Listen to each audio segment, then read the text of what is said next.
खैबर पख्तूनख्वा और वफाक की लड़ाई बढ़ती जा रही है। आपको पता है अली अमीन गंडापुर ने इससे पहले एक तकरीब प्रेस कॉन्फ्रेंस की थी। अली अमीन गंडापुर ने अपने हदशात का इजहार किया था और उसके अलावा पाकिस्तान तहरीक इंसाफ ईद के बाद क्या करने जा रही है। पहले पाकिस्तान तहरीक इंसाफ के वर्कर्स, पाकिस्तान तहरीक इंसाफ के सीनियर रहनुमा ये सोच रहे थे कि इमरान खान ईद से पहले रहा हो जाएंगे और हमारी ईद इमरान खान के साथ होगी, लेकिन अभी ऐसा होता नज़र नहीं आ रहा। ईद के बाद पाकिस्तान तहरीक इंसाफ के पास इमरान खान की रहाई के लिए क्या प्लान है और पाकिस्तान तहरीक इंसाफ बाकी जमातों के साथ मिलकर क्या करने जा रही है, आपको आज के व्लॉग में बताएंगे। सबसे पहले आपसे गुजारिश है मेरे इस यूट्यूब चैनल को सब्सक्राइब करने, लाइक करने, सपोर्ट करें, बहुत शुक्रिया। पहले बात करते हैं खैबर पख्तूनख्वा और वफाक के मामलात बिगड़ते जा रहे हैं। जैसा कि आप सबको पता है अली अमीन गंडापुर और वफाकी हुकूमत के जो मामलात हैं वो सही नज़र नहीं आ रहे। इसकी वजह क्या है? इसकी वजह यही है कि वो अपना हक मांगते हैं और उनका हक उनको नहीं मिलता। सीनियर सहाफ़ी, सीनियर तजियाकार हामिद मीर साहब कहते हैं खैबर पख्तूनख्वा हुकूमत ने वफाक के साथ हकूक़ की जंग का ऐलान कर दिया है। खैबर पख्तूनख्वा हुकूमत अपना हक मांगती है लेकिन वफाक की तरफ से उनका हक उनको नहीं मिल रहा। हक की सूरत में, हक फ़ंड की सूरत में नहीं मिल रहा, हक बहुत से मेगा प्रोजेक्ट्स है उसकी सूरत में नहीं मिल रहा। खैबर पख्तूनख्वा में गवर्नर राज का खतरा बढ़ता जा रहा है। ये सीनियर सहाफ़ी, सीनियर तजिया निगार हामिद मीर साहब ने कहा है और वो कहते हैं क्या ईद के बाद मामला ठीक होंगे या मज़ीद ख़राब होंगे, ये देखा जाएगा।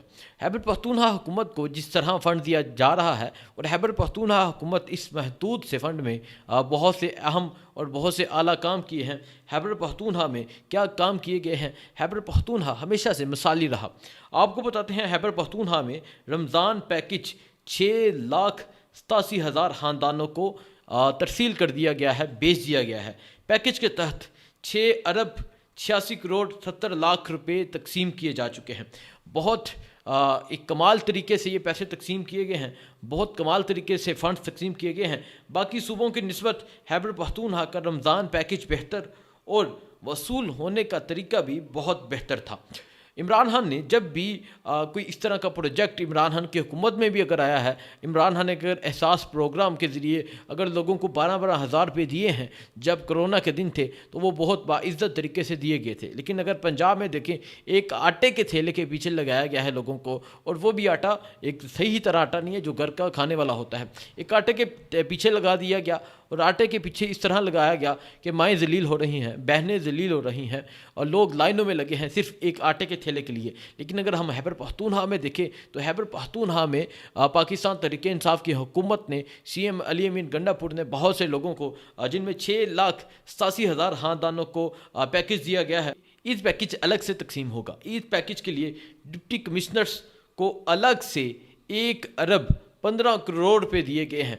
जो उन लोगों को ये ईद पैकेज दिया जाएगा जो मेहनत कश होते हैं, जो मज़दूर होते हैं, जो डेली बेसिस पर बाहर निकलते हैं, मज़दूरी के लिए बाहर निकलते हैं, और जो यतीम हैं, जो बेसहारा हैं, उनको ये ईद पैकेज दिया जाएगा। इसके अलावा आपको बताता हूँ आज उमर अयूब और असद कैसर की इमरान खान से बहुत अहम मुलाकात हुई है। इमरान खान ने पहले तो आप तमाम लोगों को सलाम भेजा है, इमरान खान का सलाम कबूल करें। उसके अलावा मैं आपको बताता हूँ आज इमरान खान की उमर अयूब की और असद कैसर की क्या मुलाकात हुई है। इमरान खान ने अपनी जान के हवाले से उन्हें खदशात का इजहार किया। जब असद कैसर उमर अयूब अडयाला जेल से बाहर आते हैं वो कहते हैं बुशरा बीबी और इमरान खान की जान को खतरा है।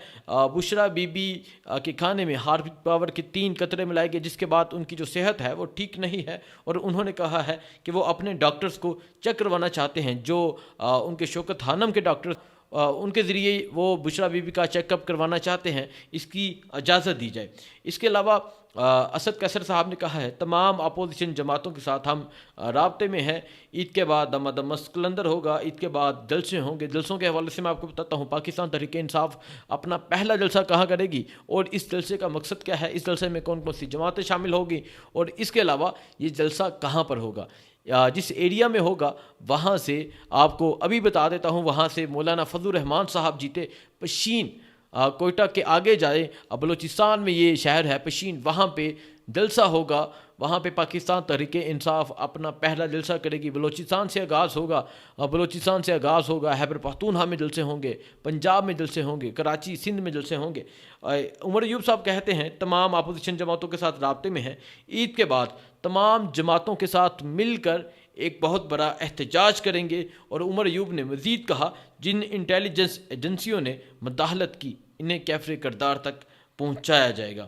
اس کے علاوہ فوکل پرسن کی بات ہو رہی تھی کہ اس کو نکال دیا گیا, اس کو رکھ دیا گیا. آپ کو بتاتا ہوں کہ اب جو نئی فوکل پرسن کی لسٹ آئی ہے ان میں کون کون شامل ہے.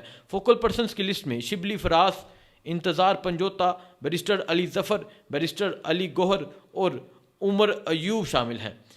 یہ نئے فوکل پرسن کی لسٹ ہے. اپوزیشن پارٹیوں کے ساتھ آپ کو پتہ ہے کہ ایک گرینڈ الائنس بن چکا ہے. عید کے بعد پاکستان تحریک انصاف جلسے کرے گی.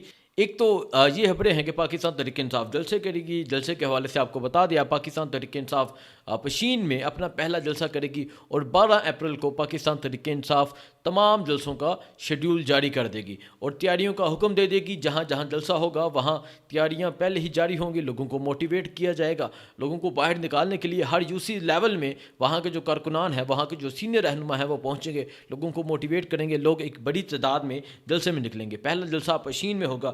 اس کے علاوہ آج سائفر کیس کے حوالے سے سماعت تھی. سائفر کیس کی سماعت 16 اپریل تک ملتوی کر دی گئی ہے. سائفر کیس کی سماعت ملتوی ہوتے ہی جو عمران خان کی بہن ہے علیمہ خان, انہوں نے کہا ہے کہ سائفر میں رہ کیا گیا ہے, یہ بس اس کیس کو کھینچ رہے ہیں. اگر میرے بس میں ہوتا تو میں وزیر داخلہ اور وزیر اعظم کو جیل میں ڈالنے پر شرمندہ ہوتی اور معافی مانگتی اور ان جنہوں نے جیل میں ڈالا ان سے بھی معافی مانگنے کا مطالبہ کرتی.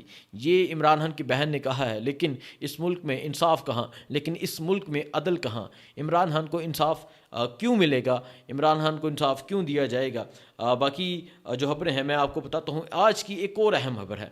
آج کی اہم خبر یہ ہے کہ آج ایک جج صاحب نے پولیس والوں کی صحیح سے سرزنش کی ہے, پولیس والوں کو خبردار کیا ہے, پولیس والوں کو اس طرح خبردار کیا ہے کہ اب پولیس اس طرح کی جرت نہیں کرے گی. اور یہ خبردار کس کیس میں کیا گیا ہے؟ یہ خبردار سمیع ابراہیم اور ارشد شریف شہید کے خلاف جو مقدمے تھے اس کی سماعت تھی. اس کی سماعت جسٹس محسن اختر کیانی نے کی. انہوں نے کہا کہ ایسی ایف آئی آر اگر اب کسی صوبے میں ہوئی, کسی صحافی کے خلاف ہوئی, تو میں ایف آئی آر کرنے والوں کو مثالی سزا دوں گا اور ایسی سزا دوں گا کہ یہ یاد رکھیں گے. اگر اس طرح ہوتا ہے, کیونکہ آپ کو پتہ ہے کہ صحافیوں کو اٹھا لیا جاتا ہے, اگر وہ سچ بولتے ہیں ان کو اٹھا لیا جاتا ہے, اگر وہ ان کو آئینہ دکھاتے ہیں تو ان کو اٹھا لیا جاتا ہے. ارشد شریف شہید اس ملک سے کس طرح باہر نکلے آپ سب کو پتہ ہے. ہمیں رمضان میں ان کو یاد رکھنا چاہیے, ان کی قربانی کو یاد رکھنا چاہیے, ان کی شہادت کو یاد رکھنا چاہیے. سچ بولتے رہے, وہ بکے نہیں, وہ جھکے نہیں, اور ان کو جس طرح شہید کیا گیا آپ کو پتہ ہے. لیکن میں تمام پاکستانیوں کو آج کہوں گا کہ ارشد شریف شہید کو اپنی دعاؤں میں یاد رکھیں. جس طرح پاکستانی ارشد شریف کے جنازے میں پہنچے تھے, میں نے اس طرح نہیں دیکھا کبھی بھی کسی صحافی کا اس طرح جنازہ ہوا ہو. درخواست گزار سمیع ابراہیم نے آج جب عدالت میں موقف اختیار کیا کہ پنجاب حکومت عید سے پہلے انہیں گرفتار کرنا چاہتی ہے, تو عدالت نے جسٹس محسن اختر کیانی نے ریمارکس دیے, ذرا انہیں یہ کرنے دیں پھر دیکھیں ان کے ساتھ کیا ہوتا ہے. اگر اسی طرح تمام ججز سٹینڈ لیں, اسی طرح تمام ججز حق کے ساتھ کھڑے ہوں تو اس ملک میں کبھی بھی اس طرح صحافیوں کو نہ اٹھایا جائے, صحافیوں کو نہ مارا جائے. داندلی کے خلاف آپ کو بتا چکا ہوں کہ داندلی کے خلاف جلسے ہوں گے. ایک طرف آپ کو جسٹس محسن اختر کیانی نے جو ریمارکس دیے وہ آپ کو بتایا. باقی عمر ایوب اور اسد کیسر کی ملاقات ہوئی, اس حوالے سے آپ کو آگاہ کیا. اور جیل سے یہ خبر آ رہی ہے کہ عمران خان کی جان کو خطرہ ہے, بشریٰ بی بی کی جان کو خطرہ ہے. اب مزید کیا اپڈیٹ ہوتی ہے, مزید آپ لوگوں کو میں یہ ضرور بتاؤں گا کہ پاکستان تحریک انصاف کا آج یہ جو بیان آیا ہے کہ عید کے بعد ہم عمران خان کی رہائی کے لیے جلسے کریں گے, اس کا مطلب یہ ہے کہ عمران خان عید سے پہلے باہر آتے ہوئے نظر نہیں آ رہے. تو پاکستانیوں, آپ کو یہ عید اس شخص کے بغیر گزارنا ہوگی جس شخص نے اس امت مسلمہ کا, جس نے آپ کا مقدمہ لڑا, جس نے باہر ایوانوں میں جا کے آپ کی بات کی, جس نے جا کے پاکستان کی بات کی. آپ نے اس رمضان میں, ان تاک راتوں میں, عید کے دن میں اس شخص کو ضرور یاد رکھنا ہے. مجھے دیجیے اجازت. اللہ حافظ.